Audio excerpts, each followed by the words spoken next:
News Nation correspondent Kelly Meyer is live at the White House with more on how Vice President Harris and her first speech since President Biden has stepped out of the 2024 race. So, Kelly, it sounds like you just learned Harris is heading to Wilmington, Delaware later today.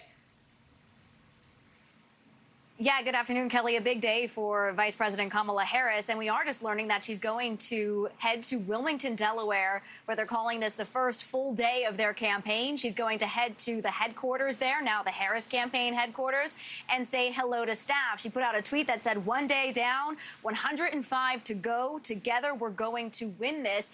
And it comes as nearly 24 hours after President Biden announced he was passing the torch. They've brought in more than $50 million to the campaign. That is more than the Biden campaign has ever raised in a single day. The campaign and the White House feeling good about the direction they're going in. We know that the White House Chief of Staff held an all-staff call earlier today, and it is business as usual here at the White House. The Vice President holding an event here on the South Lawn, but right off the top of her remarks, she had high praise for President Biden, saying that he has a legacy that is unmatched in modern history. Here's more. Take a listen.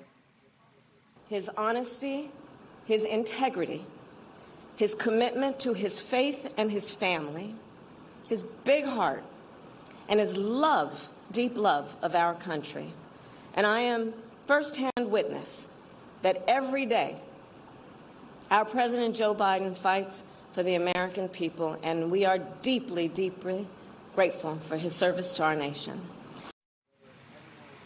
No mention of the nomination or the endorsement for the Democratic nomination from Biden, just praise for President Biden and his work, she said. Now, just a week ago or even a few days ago, the Democratic Party seemed divided. Now it seems they are coalescing around Harris. Several key endorsements coming in just this morning. Kentucky Governor Andy Beshear, Michigan Governor Gretchen Whitmer. But there are still some prominent Democrats who haven't backed Harris. You see it there. Schumer, the Senate Majority Leader, Democratic Leader in the House, Hakeem Jeffries, former House Speaker Nancy Pelosi, and former President Barack Obama, who does not plan as of now to endorse any candidate before a nominee is chosen. A person familiar with his thinking telling News Nation that Obama believes he will be uniquely positioned to help unite the party once they have a nominee, lift up the candidate, and do everything he can to make sure that candidate is elected in November. Kelly. All right, Kelly, any update on President Biden as he now recovers from COVID? Well, it seems as though he is still self-isolating at his residence in Rehoboth Beach, Delaware. We got a note from the White House that they called a lid, which essentially means that we won't hear or see the president again today, or aren't expected to.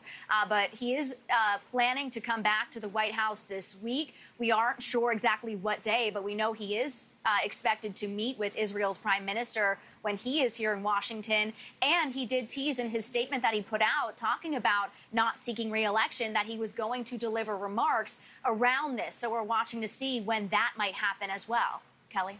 All right, Kelly Meyer reporting live for us. Kelly, thank you. Thank you for watching. Go to newsnationnow.com to find News Nation on your television provider. And don't forget to click the red subscribe button below to get more of News Nation's fact-driven, unbiased coverage.